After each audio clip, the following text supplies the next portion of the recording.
जय हिंद साथियों, मैं सुग्रीव प्रजापति आप सभी का स्वागत करते हैं आपका अपना परिवार एडमिशन क्लासेस में। तो आज हम उड़ान बैच के अंतर्गत लेक्चर 2 हिंदी का भाषा एवं व्याकरण चैप्टर का नाम भाषा एवं व्याकरण से आज हम उड़मालों को पढ़ेंगे। CHS 2023 की परीक्षा यूट्यूब पर हम लोग फ्री ऑफ कॉस्ट करा रहे हैं कक्षा 9 का। आप लोग तैयारी को अपने बेहतर बना सकते हैं पढ़कर। तो चलिए देखते हैं आज हम पढ़ने वाले हैं वर्णमाला को। तो वर्णमाला जानते हैं, वर्णमाला क्या होते हैं। तो वर्णमाला जो होते हैं वर्णों के व्यवस्थित क्रम क्या होता है। वर्णमाला जो होता है हमारा वर्णों के व्यवस्थित क्रम को क्या कहेंगे हम लोग, वर्णमाला कहेंगे। क्या कहेंगे, वर्णमाला। वर्णों के व्यवस्थित क्रम को वर्णमाला कहेंगे। अब देखिए वर्ण क्या होते हैं। वर्ण जिसे हम अक्षर कहते हैं, अक्षर जिसे तोड़ा ना जा सके, जिसे तोड़ा ना जा सके, जिसको तोड़ा ना जा सके उसे क्या कहेंगे हम, वर्ण कहेंगे। वर्ण क्या कहेंगे, वर्ण कहेंगे।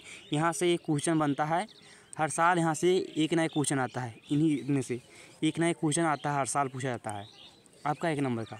तो आप लोग यहाँ ध्यानपूर्वक पढ़ेंगे। इसे याद करना चाहे तो याद कर लीजिए, क्योंकि आपके एग्जाम के लिए बहुत महत्वपूर्ण है। यहाँ से एक क्वेश्चन हर साल आते हैं।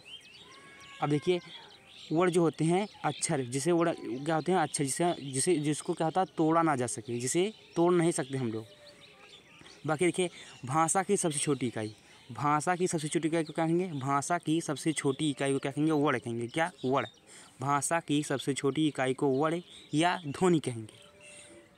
क्या कहेंगे, वर्ण या ध्वनि कहेंगे। उसके बाद देखिए भाषा की सबसे छोटी सार्थक इकाई, भाषा की सबसे छोटी सार्थक इकाई को क्या कहेंगे हम लोग, शब्द कहेंगे।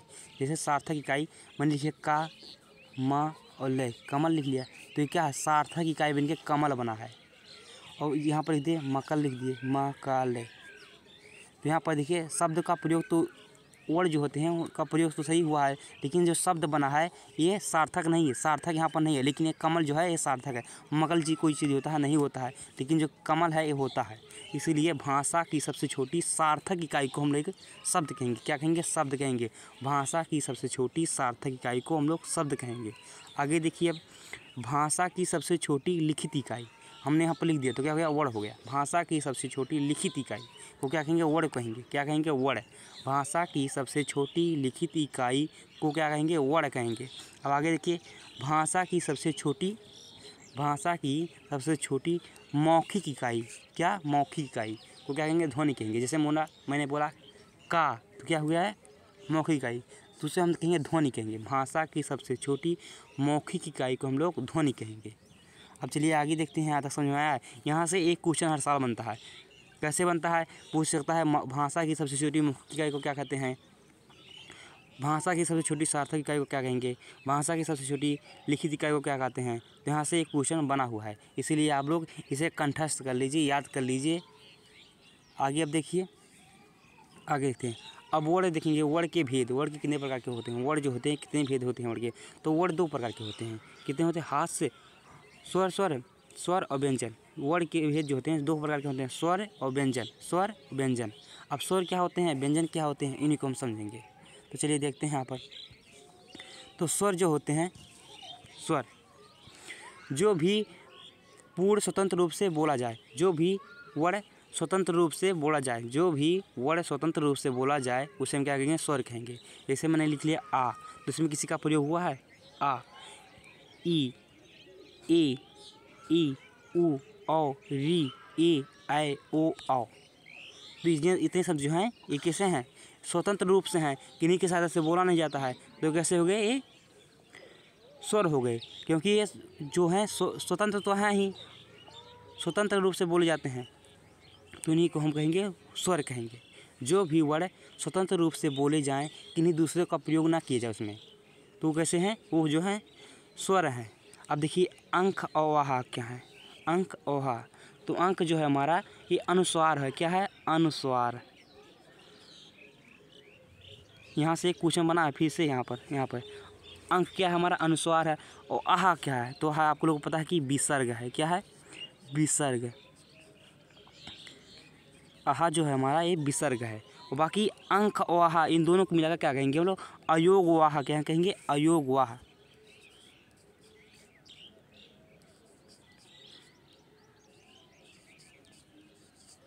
अंक आहा जो है हमारे अयोगवा हैं, जिसमें अंक क्या है हमारा अनुस्वार है, और आहा क्या है विसर्ग हमारा। तो इसे आप लोग याद करेंगे, जो इन दोनों को मिलाकर क्या कहेंगे हम अनुस्वार कहेंगे, क्या कहेंगे, इन दोनों को मिलाएंगे हम, चलो इन दो अंक आहा तो हमारे अयोगवाह हैं, बाकी जो अंक है ये हमारा अनुस्वार है, और आहा जो हमारा विसर्ग है। आप लोग को याद हो गया यहाँ से क्वेश्चन बना है, तो आप लोग इसे रट लीजिए, चाहे समझ लीजिए, चाहे इसे भी याद रहना चाहिए, आपको पेपर में पास होना है। तो उसके बाद आगे चलिए देखते हैं हम, अब व्यंजन को देखेंगे। व्यंजन क्या होते हैं, तो व्यंजन जो होते हैं स्वरों की सहायता से बोले जाते हैं। व्यंजन जो होते हैं हमारे स्वरों की सहायता से बोले जाते हैं। अब कैसे बोले जाते हैं देखिए यहाँ पर, व्यंजन जो होते हैं जो भी वर्ड स्वरों की सहायता से बोले जाएं, जो भी वर्ड स्वरों की सहायता से बोले जाएं उन्हें क्या कहेंगे हम लोग, व्यंजन कहेंगे। अब देखिए मैंने लिख दिया का ये है आपका व्यंजन है, आपको पता है का जो है हमारा आधा का प्लस आ से मिलकर बना है, तो क्या हो जाए का हो गया, का जो है का प्लस आ। अब देखिए खा जो हमारा खा, आधा खा प्लस आ से मिलकर, ये देखिए यहाँ पर ये तो स्वर है ही, लेकिन इसमें व्यंजन तो ही है ही है, लेकिन इसमें स्वरों की सहायता से आ हमारा जो है स्वर है, लेकिन स्वरों की सहायता से बोले जाएं उन्हें हम क्या कहेंगे, व्यंजन कहेंगे। जो भी वर्ड स्वरों की सहायता से बोले जाएं उन्हें हम क्या कहेंगे, व्यंजन कहेंगे। यहाँ पर देखिए आ का प्रयोग हो रहा है, का प्लस आ बनकर का बन रहा है, और खा आधा खा प्लस आ बनकर खा बन रहा है, तो ये स्वरों की सहायता से बोले जा रहे हैं, तो इसलिए ये व्यंजन है। अब इसे लिख दिया मैंने जा, लिख दिया जा, तो क्या हो गया आधा जा प्लस आ, क्या हो गया जा हो गया। इसी तरह स्वर और व्यंजन हम लोगों को समझ में आ गया। स्वर क्या होते हैं, जो स्वतंत्र रूप से बोले जाएं उन्हें हम स्वर कहते हैं, जैसे आ ई, छोटी बड़ी ऊ री ए आए ओ। और व्यंजन क्या होते हैं, जो स्वरों की सहायता से बोले, जो वर्ड स्वरों की सहायता से बोले जाएं उन्हें हम लोग व्यंजन कहेंगे, जैसे का प्लस आ बराबर का बन गया, और खा आधा खा प्लस आ बराबर खा बन गया, जा आधा जा प्लस आ बनकर जा बन गया। यहाँ तक समझ में आया। अब चलिए आगे देखते हैं, अब स्वरों की संख्या कितनी होती है। मेन बात है स्वरों की संख्या कितनी होती है। अब आप लोग बताइए स्वरों की संख्या कितनी होती है। देखिए लिखने के आधार पर, जब लिखेंगे हम, लिखने के आधार पर स्वरों की संख्या जो है हमारी 11 है। कितनी है, 11 है। लिखने के आधार पर स्वरों की संख्या 11 है। अब बोलने के आधार पर कितनी है, अब बात आती है बोलने के आधार पर कितनी है। तो बोलने के आधार पर स्वरों की संख्या है 10। कितने हैं, 10। 11 में से हम री को घटा दिए। क्यों री को घटाए, क्योंकि देखिए व्यंजन में आ रहा है री री री री, ऐसा तो हो जाता है री, तो इसलिए हमने री को घटा दिया, क्योंकि ये व्यंजन का भी कर रहा था और स्वरों का भी कर रहा था, इसलिए हमने इसको घटा दिया, ये घटा दिया। लिखने के आधार पर स्वरों की संख्या 11 है, बोलने के आधार पर स्वरों की संख्या 10 है, जिसमें मैंने री को छोड़ दिया गया, री को छोड़ दिया गया है। अब चलिए आगे देखते हैं, आगे क्या है। अब स्वर के भेद कितने होते हैं, यहाँ से क्वेश्चन बना है, यहाँ से मोस्ट इम्पॉर्टेंट, यहाँ से हर साल क्वेश्चन बनता है। ये जो आज का क्लास है बहुत ही ज़्यादा महत्वपूर्ण है, यहाँ से हर साल एक ना एक क्वेश्चन बना हुआ है, तो आप लोग इसे ध्यान से पढ़िए और समझिए। अब चलिए देखते हैं स्वरों के भेद। स्वरों के भेद, जो स्वर होते हैं कि कितने भेद होते हैं, तो स्वर के 3 भेद होते हैं। कौन कौन से होते हैं, हास स्वर, दीर्घ स्वर, प्लुप्त स्वर। हास स्वर, दीर्घ स्वर, प्लुप्त स्वर, 3 भेद होते हैं। स्वर के 3 भेद होते हैं, प्रकार मान लीजिए स्वर के 3 प्रकार के होते हैं। कौन कौन से होते हैं, हास स्वर, दीर्घ स्वर, जिसे हम लोग दीर्घ स्वर को हम लोग संयुक्त स्वर भी कहते हैं। क्या कहते हैं, दीर्घ स्वर को संयुक्त स्वर कहते हैं, और एक प्लुप्त स्वर। 3 प्रकार के होते हैं। अब देखिए समझिए, हास स्वर क्या है, हास स्वर बोलने में कम समय लगता है। हास स्वर जो हम लोग हैं, हास स्वर जो वो होते हैं जिन्हें हम बोलेंगे तो कम समय लगेंगे। क्या होते हैं, हास स्वर वे होते हैं जिन्हें हम बोलेंगे तो कम समय लगेंगे, यानी कि बोलने में कम समय लगते हैं। अब देखिए यहाँ पर जैसे आ, ई, ऊ, री, बहुत कम समय लगे हैं, बहुत ही कम समय लगे हैं, तुरंत हो जा रहे हैं। लेकिन जो होते हैं दीर्घ स्वर ऐसे होते हैं जिन्हें बोलेंगे तो हास स्वर से दुगना समय लगेगा। कितना समय लगेगा, दुगना स्वर समय लगेगा। अब यहाँ पर एग्जाम्पल में देखिए, जो जैसे लिखा गया है यहाँ से पूछा जाता है, परिभाषा नहीं पूछी जाती है कितना समय लगता है, पूछा जाता है निम्नलिखित में से कौन सा हास स्वर है, तो जो रहेगा उसमें टिक कर दीजिएगा। पूछ सकता है निम्न में से कौन सा हास स्वर नहीं है, हास स्वर नहीं है, तो जो रहेगा इसमें से वही टिक कर देंगे। ऐसे पूछा जाता है आपके एग्जाम में, तो आप लोग ध्यानपूर्वक पढ़िए। हास स्वर वे होते हैं जो बोलने में कम समय लगते हैं, जिसे बोलने में कम समय लगता है उसे हास स्वर कहेंगे, जैसे आ, ई, ऊ, ई। अब चलिए आगे देखते हैं, आगे देखिए अब आप लोग, यहाँ पर देख लीजिए एक बात और जो है, जो आ हमारा बनेगा आ प्लस ई से मिलकर क्या बनेगा, आ प्लस छोटी ई से मिलकर ए बनेगा, क्या बनेगा, ए बनेगा। और आ प्लस ए से मिलकर, इसे आगे दीर्घ स्वर में समझना है, लेकिन यहाँ पर हम समझाते हैं। आ प्लस ए से मिलकर बनेगा ए बनेगा, ए डबल ए बनेगा।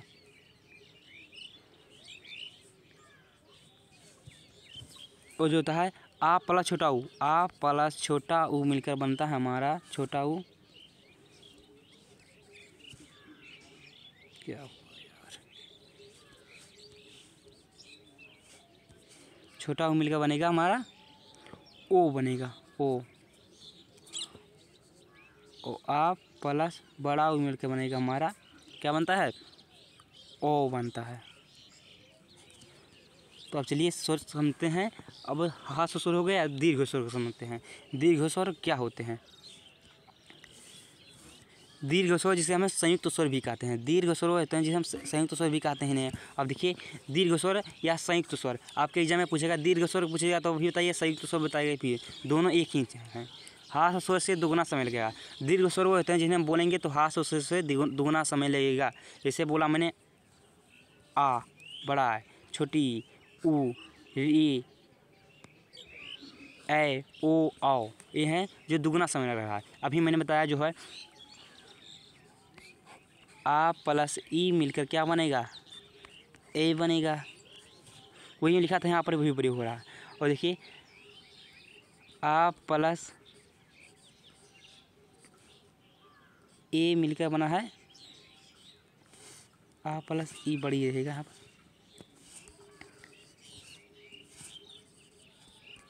बड़ी मिलकर बना है ए बना है। और क्या आ प्लस ई मिलकर बना है ए बना है, आ प्लस बड़ी मिलकर ए बना है, और आ प्लस ऊ मिलकर बना है ओ। इससे आप लोग समझेंगे नहीं भी तभी कोई दिक्कत नहीं है, लेकिन मैंने बता दिया है। आप लोगों को एग्जाम में ऐसा नहीं पूछा जाता है। पूछा जाएगा दीर्घ स्वर क्या होते हैं। ह्रस्व स्वर दीर्घ स्वर होते हैं जिन्हें ह्रस्व स्वर से दुगुना समय लगता है। बोलेंगे तो हम ह्रस्व स्वर से दुगुना समय लगेगा। जैसे आ, ई, ए, ओ, औ हो गए। अब चलिए देखते हैं प्लुत स्वर क्या होते हैं। अब यहाँ से पूछ सकता है, यहाँ पर देखिए, यहाँ पर पूछ सकता है ह्रस्व स्वरों की संख्या कितनी है, ह्रस्व स्वरों की संख्या कितनी है। तो आप लोग यहाँ पर देखिए गिने कितने हैं। ह्रस्व स्वरों की संख्या 4 है। कितनी है, 4। यहाँ से बना है ह्रस्व स्वरों की संख्या कितनी है। अब दीर्घ स्वरों की संख्या कितनी है, यहाँ से बना है दीर्घ स्वरों की संख्या कितनी है। दीर्घ स्वर या संयुक्त स्वरों की संख्या कितनी है, तो कितनी है आप लोग गिन के बताइए। देखिए 4 हो गए, 4, 3, 7। दीर्घ स्वर या ह्रस्व स्वर की संख्या 7 है। अब चलिए आगे देखते हैं। आगे देखिए प्लुत स्वर क्या होते हैं। तो वह स्वर जैसे 3 गुना समय लगता है, ह्रस्व स्वर से 3 गुना समय लगेगा आप लोग बोलेंगे तो। जैसे हम लोग खींच कर बोलते हैं, जैसे ओम, राम, तो ये कैसे हैं, ये सब हमारे प्लुत स्वर हो गए। कैसे स्वर हो गए, प्लुत स्वर, जिसे 3 गुना समय लगता है। जब बोलेंगे हम लोग 3 गुना समय लगेगा, तो कैसे शब्द हैं, सब प्लुत स्वर हैं। जैसे खींच कर बोला जाए, जैसे राम, ओम, कैसे ओम राम, तो जो है खींच कर बोले जा रहे हैं, 3 गुना समय लग रहा है, इसलिए प्लुत स्वर हैं। अब देखिए यहीं पर देख लेते हैं आगत स्वर क्या होते हैं। आगत स्वर,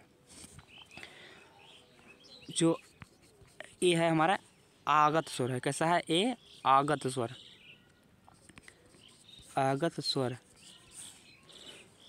इसे जैसे इसका प्रयोग जो होता है अंग्रेजी अक्षरों को लिखने में होता है। अंग्रेजी अक्षर से आए हुए ये जो हैं अंग्रेजी से अक्षर से आए हुए शब्द, जैसे डॉक्टर में लिखा डॉक्टर, डॉक्टर जो हमारा है अंग्रेजी शब्द से आया, इसका प्रयोग जो होता है अंग्रेजी से होता है। ये आगत स्वर हैं। यहाँ से बना है आगत स्वर क्या होते हैं, तो देख लीजिए जो आगत स्वर है। बाकी चलिए आगे देखते हैं। अब व्यंजन क्या होते हैं। व्यंजन जो ओड़ों की सहायता से बोले जाएं उन्हें व्यंजन कहेंगे। जो ओड़ों की सहायता से बोले जाएं उन्हें क्या कहेंगे हम लोग, जो वर्ण स्वरों की सहायता से बोले जाएं, जो वर्ण स्वरों की सहायता से बोले जाएं उन्हें हम लोग क्या कहेंगे, व्यंजन कहेंगे। क्या कहेंगे, व्यंजन कहेंगे। जैसे मैंने यहाँ पर लिखा आ प्लस ई मिलकर क्या बना है, ए बना है। तो देखिए यहाँ पर स्वरों की सहायता से बोला जा रहा है ना। आ प्लस ई मिलकर जो मिलकर बना है, तो ये बड़े बना दे रहे हैं। लेकिन यहाँ पर देखिए का प्लस आधा का प्लस सा कच्छा हो जाएगा। ऐसे अभी समझना नहीं है, सिर्फ आप लोग यहाँ पर देखिए। अब फिर से क्या होता है, जो वर्ड यहाँ पर अभी तक आपने कुछ नहीं समझा तो व्यंजन को समझ सकते हैं। यहाँ पर आपसे बता रहे हैं शुरू से। तो यहाँ देखिए व्यंजन क्या होते हैं, जो वर्ड स्वरों की सहायता से बोले जाएं उन्हें व्यंजन कहेंगे। जो वर्ड स्वरों की सहायता से बोले जाएं उन्हें व्यंजन कहेंगे। जैसे हमने यहाँ पर लिखा था पहले ही, का क्या होता है, आधा का प्लस आ से मिलकर। यहाँ पर देखिए वो स्वरों की सहायता से बोला जाए। यहाँ पर इसका प्रयोग हुआ है कि नहीं, ये क्या है, जो छोटा आ है हमारा ये स्वर है, इसलिए जो का है ये स्वरों की सहायता से बोले जाते हैं। व्यंजन जो होते हैं हमारे, जो वर्ड स्वरों की सहायता से बोले जाएँ उन्हें हम लोग व्यंजन कहेंगे। देखिए जो व्यंजन हो गया क्या हमारा हो गया, ये आधा का और प्लस आ से मिलकर बना है, इसलिए व्यंजन हो गया। इसका प्रयोग जो है व्यंजन के रूप में करते हैं। जैसे ओड़ों का प्रयोग हम लोग व्यंजन के रूप में पढ़ते हैं। जैसे क्या कर सकते हैं हम लोग, का है तो का प्लस आ बराबर का बना है, तो जो हो गया ये कैसा हो गया है, व्यंजन हो गया, जो वर्ड स्वरों की सहायता से बोले जाएं। बाकी चलिए अब आगे देखते हैं। यहाँ पर देखिए इस तरह से आप टेबल बना लीजिए। यहाँ से क्वेश्चन पूछे जाते हैं, यहाँ से जो है क्वेश्चन भर भर के पूछे जाते हैं। तो देखिए का वर्ग क्या है, का खा गा घा अंगा क्या है, का वर्ग जो है हमारे का खा गा घा अंगा। चा वर्ग क्या है, चा छा जा इहाँ। टा वर्ग क्या है, टा ठड़ा अड़ा। ता वर्ग क्या है, ता था ना। पा वर्ग क्या है, पा फा माँ। समझ में आया। इसमें 25 कितना है, 25 अक्षर आए हैं। कितने हैं, 25 वर्ड आए हैं, अक्षर वर्ड आए हैं। अब देखिए यहाँ पर ये पूरे कैसे हैं, जो पूरे हैं पूरे, ये पूरे जो हैं कैसे हैं, ये स्पर्श हैं। क्या है, स्पर्श व्यंजन। कैसे हैं, ये जो पूरे हैं हमारे स्पर्श व्यंजन, स्पर्श व्यंजन। अब यहाँ पर देखिए ये जो पांचवा अक्षर है, ये 5th लाइन वाला, ये कैसा है, ये पंचमा अक्षर है। क्या, पंचमा अक्षर। अब यहाँ से क्वेश्चन बना हुआ है, आप लोग ध्यानपूर्वक समझिए। पंचमा अक्षर, जिसे हम नासिक के वर्ग भी कहते हैं। नासिक के वर्ग, नाक से बोल जाते हैं, ना इणा न मैं। तो ये सब जो है कैसे हैं, नासिक वर्ग है, नाक से बोले जाते हैं, नासिक वर्ग। इससे हम कहेंगे यार नासिक वर्ग। तो आप लोग नोट्स बना रहे तो नोट्स में ही लिखते रहिए, नासिक वर्ग भी कहते हैं इसमें। और बाकी देखिए यहाँ पर ढ और ढ, ये कैसे हैं, ये वाले और ये वाले ढ, ये जो है उक्षिप्त व्यंजन। कैसे हैं, उक्षिप्त व्यंजन, उक्षिप्त व्यंजन। यहाँ से समझाया जो पूरा है, ये पूरा क्या है, का वर्ग, खा वर्ग, टा वर्ग, ता वर्ग, पा वर्ग, ये जो हमारे स्पर्श व्यंजन है। अब देखिए जो इसमें 5th लाइन है ये वाला, तो ये पूरा नासिक वर्ग या पंचमा अक्षर है। बाकी ये जो ढ ये जो हमारा उक्षिप्त व्यंजन है। अब यहाँ तक समझ में आया। अब अंतरस्थ के व्यंजन क्या होते हैं, तो यहाँ पर समझिए अंतरस्थ व्यंजन क्या होते हैं। तो अंतरस्थ व्यंजन जो होते हैं, या रा वा, देखिए यहाँ पर या रा वा कहीं दिया है, या रा वा नहीं दिया है, तो इसलिए जो अंतस्थ व्यंजन, अंतस्थ व्यंजन, अंतस्थ व्यंजन, व्यंजन कौन से हैं, या हो गया, या रा ला वा, ये सब जो हैं या रा ला वा, ये अंतरस्थ व्यंजन है। अर्धस्वर ये जो होते हैं, अर्धस्वर क्या होते हैं, तो अर्धस्वर वे होते हैं जिनका क्या होता है, प्रयोग स्वरों के रूप में होता है। जैसे क्या हो गया, या लिख दिया मैंने, या, तो इसका देखिए हम महिलाएं जब लिखेंगे तो क्या होगा, महिलाएं तो ऐसे लिखा जाता है, लेकिन इसमें स्वर का प्रयोग हुआ देखिए यहाँ पर। लेकिन हम लोग महिलाएं को इस तरह भी लिख सकते हैं, वो भी सही है, महिलाएं। तो इसमें जो है अर्धस्वरों के रूप में प्रयोग होता है, इसलिए अर्धस्वर है। बाकी देखिए कौवा, वा के या वा जो है अर्धस्वर हैं, या हो गया, या और वा, ये जो हमारे हैं अर्धस्वर हैं। क्या हैं, अर्धस्वर। जैसे मैंने लिखा कौवा लिखा मैंने यहाँ पर, तो कौवा, तो कौवा को मैंने, कौवा जो है ऐसा भी लिखा जाता है, इस तरह से लिख सकते हैं, और कौवा जो है हमारा ऐसा भी लिखा जाता है। देखिए यहाँ पर वही काम वा भी कर रहा है, वही काम अब बड़ा आ कर रहा है, तो इसीलिए अर्धस्वर हो गए। या वा जो है हमारे अर्धस्वर, जैसे महिलाएं यहाँ पर देख लीजिए, तो या जो सा है, या और वा, ये हमारे अर्धस्वर हैं। बाकी आगे देखिए, आगे अब देखते हैं हम लोग, इसकी सॉल्व लेते रहिए, इसकी सॉल्व लेना हो तो। उसके बाद देखिए यहाँ पर अब रा क्या है, तो रा जो हमारा लुंठित वर्ग है, लुंठित, रा जो हमारा लुंठित या परकंठित है। लुंठित कैसे, देखिए यहाँ पर लुंठ नहीं है, ऐसे देखिए लुंठित क्या है, रा जो हमारा लुंठित वर्ड है, लुंठित वर्ड है। और ला क्या है, ला ला यहाँ पर नहीं है पूरा में। ला क्या है, ला बताइए, ला क्या है। ला जो हमारा पार्श्विक व्यंजन, क्या है, पार्श्विक व्यंजन।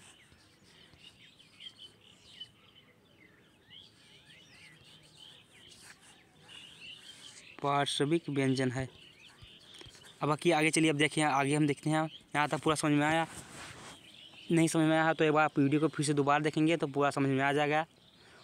अब देखते हैं हम यहाँ से जो अब की जो पढ़ाने वाले हैं, यहाँ से हर बार क्वेश्चन बना ही बना है।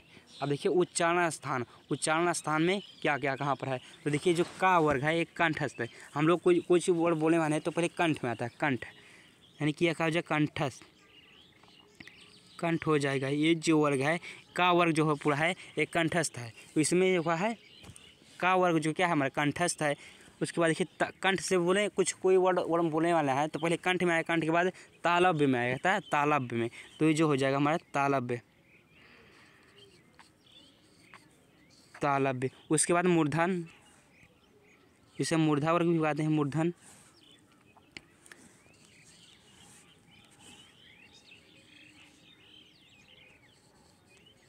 मूर्धन्य। उसके बाद में टा वर्ग, दंत आएगा, उसके बाद दांत तक पहुँचेगा, दांत के बाद ओष्ठ पहुँचेगा, ओष्ठ, दंत्य। उसके बाद ओष्ठ, उसके बाद आवाज़ आ जाएगी। हम लोग कोई वर्ड बोलेंगे तो सबसे पहले कंठ में आएगा, कंठ के बाद तालव्य में आता है कि मूर्धा में आप पहुँचेगा, मूर्धा के बाद दांत तक पहुँचेगा, दांत के बाद ओष्ठ में पहुँच जाएगा, उसके बाद बाहर निकल जाएगा कोई वर्ड। तो ऐसे आप लोग याद कर सकते हैं, ओष्ठ। देखिए कंठ है, कंठ वर्ग है, का वर्ग कंठस्थ है, ता वर्ग के तालव्य वर्ग के हैं, मूर्धन्य जो टा वर्ग के हैं, ता वर्ग के हैं, दांत हैं। उसके बाद में ओष्ठ हैं पा वर्ग के। तो अभी यहाँ से एग्जाम में पूछा जाता है निम्नलिखित में से कौन सा, निम्नलिखित में से कौन सा कंठ वर्ग का है, कंठ वर्ग का व्यंजन है। तो आप लोग ऐसे जो रहेगा वही लिखा है टिक लगा देंगे।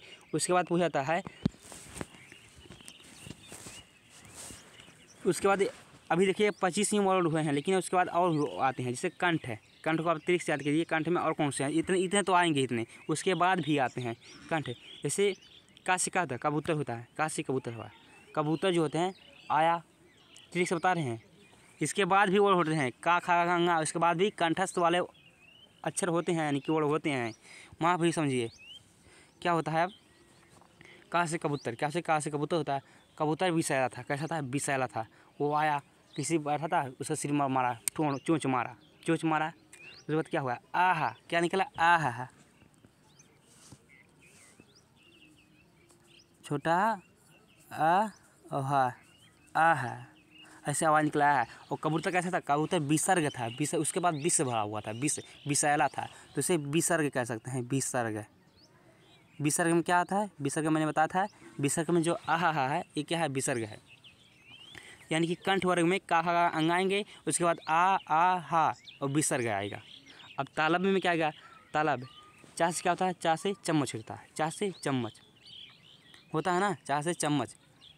तो क्या हुआ, जब बच्चे होते हैं, छोटे होते हैं, तो उन्हें मम्मी चम्मच से दूध पिलाती है, दूध पिलाती है तो पी रहे थे, बस चोट लगा कहीं पर दांत में, तो कहा ई, रोने लगा, ई, कैसे रोने लगा, ई। तो मम्मी ने पूछा चोट लगा, कहा यस मम्मी यस, यानी क्या होगा, छोटी ई होगा और एक बड़ी ई, या होगा, या और सा, यस। ये जो है चा छा जा झा इया, और यहाँ पर देखिए स्वर में ई ए यस जो है, ऐसे जो है शब्द ये तालव्य हैं। उसके बाद देखिए मूर्धन्य में क्या आएंगे, मूर्धन्य, टा से क्या था, टमाटर, टमाटर जो है ऋषि खाएंगे, ऋषि खाकर मूर्धा हो गया, ऋषि खाकर मूर्धा हो गया। टा से टमाटर, टमाटर खाकर ऋषि मूर्धा हो गया। तो क्या होगा, री, री आएगा और रा आएगा और सा आएगा, ऋषि, यानी कि ये वाला सा, ऋषि में ये वाला सा होता है ना, बचड़ुआ सा, तो हो जाएगा। उसके बाद दंत में देखिए, दंत में क्या था, ता से तख्ती, क्या होता, ता से तख्ती। जब बचपन में यानी कि 4-5 में जब पहले ज़माने में पढ़ते थे लोग तो तख्ती से पढ़ने आते थे। तो हो गया दोस्तों में झगड़ा, हो गया दोस्तों में झगड़ा, तो एक दोस्त ने मारा लात से, दूसरा वाला तख्ती से मारा, कहा था ले साले, ले साले।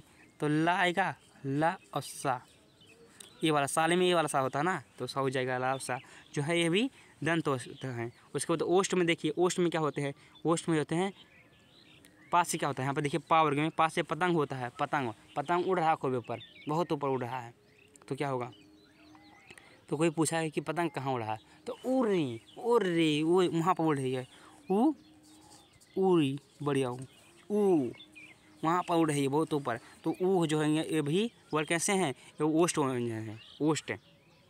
यानी कि यहाँ तक पूरा समझ में आया। कंठ में क्या होता है, का खा खांगा पूरा जाएगा, उसके बाद विसर्ग आएगा, आहा आ जाएगा। कबूतर विसर्ला था, आहा।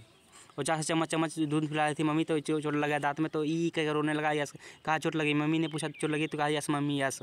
उसके बाद देखिए टा से टमाटर में क्या होता है, ऋषि टमाटर जो विसरा था ऋषि ने खाया मर गया, ऋषि यहाँ पर आ गया। उसके बाद दंत में क्या था, तख्ती, पुराने में तख्ती से लड़ते थे, मारा एक तख्ती ले साले, पूरा यहाँ पर आदि के ले साले। उसके बाद ओस्ट में क्या था, उड़ी पतंग उड़ी, बहुत ऊपर उड़े उड़ी। उसके बाद देखिए क्या होता है, कंठ तालव्य आता है। तो यहाँ पर समझने की कोशिश की, कंठ तालव्य क्या होते हैं। कंठ तालव्य कंठ और जो तालव्य से बोल जाए, कंठ तालव्य जो होते हैं ए होते हैं और ए होते हैं। अब कैसे होते हैं, ए जो था हमारा आ प्लस ई से मिलकर बना था कि नहीं बना था, आ ए जो बना था आ प्लस ई से मिलकर बना था कि नहीं बना था। तो आ और ई देखिए, आ और ई यहाँ पर देखेंगे, आ छोटा आ और ई, छोटा आ यहाँ पर है तो कंठ में है, और ई बड़ी छोटी ई कहाँ पर है, तालव्य है, तालब में, इसलिए कंठ तालव्य हो गया। यहाँ पर देखिए आ जो हमारा कंठ में है और ई है जो हमारा तालव्य में, इसलिए जो हो गया दोनों मिलकर कंठ तालव्य हो गए। उसके बाद देखिए कंठो, इसी तरह ए भी है, तो ए बनाएंगे तो ए प्लस बड़ी बनेगा, तो ए भी हो जाएगा, कंठ तालव्य हो जाएगा। उसके बाद देखिए कंठोष्ठ, इसे कंठ से बनेगा, ओष्ठ से मिलकर बनेगा। कंठोष्ठ से ओ है, ओ और औ, ये जो हमारे कंठोष्ठ हैं। जैसे यहाँ पर देखिए ओ जो है, ओ जो बना हमारा ऊ छोटा आ प्लस ऊ से मिलकर बना है। क्या बना है, छोटा आ प्लस ऊ। छोटा आ किस में है, ओ किस में है। यहाँ पर देखिए छोटा आ और ऊ, छोटा आ हो तो हमारे कंठ में है, यहाँ पर देखिए कंठ में है, और ऊ जो है ऊ है ओष्ठ में, तो इसलिए हो जाएगा कंठोष्ठ। क्या हो गया, यहाँ पर देखिए कंठोष्ठ। इसी तरह आ ओ जो बना हमारा आ प्लस ऊ से मिलकर बना है, इसलिए होगा हमारा क्या हो जाएगा, कंठोष्ठ हो जाएगा। देखिए यहाँ पर देखिए क्या है, आ जो है और ऊ है, इसी कंठ से आ है और ऊ बड़ा ऊ है ओष्ठ से, इसलिए कंठोष्ठ हो जाएगा। बाकी दंतोष्ठ में जो देखिए यहाँ पर दंतोष्ठ,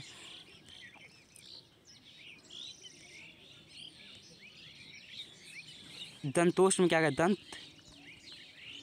दंतोष्ठ जो है हमारा वा है, वा जो है हमारा दंतोष्ठ है। तो आशा है आज का क्लास आप लोगों को समझ में आया होगा, तो अपने दोस्तों के साथ जरूर शेयर कीजिए। इससे बाहर कोई भी क्वेश्चन नहीं पूछा जाएगा, जो भी दिक्कत हो अपने कमेंट बॉक्स में पूछिए, और टेलीग्राम में ज्वाइन होना हो तो ज्वाइन में हो जाइए।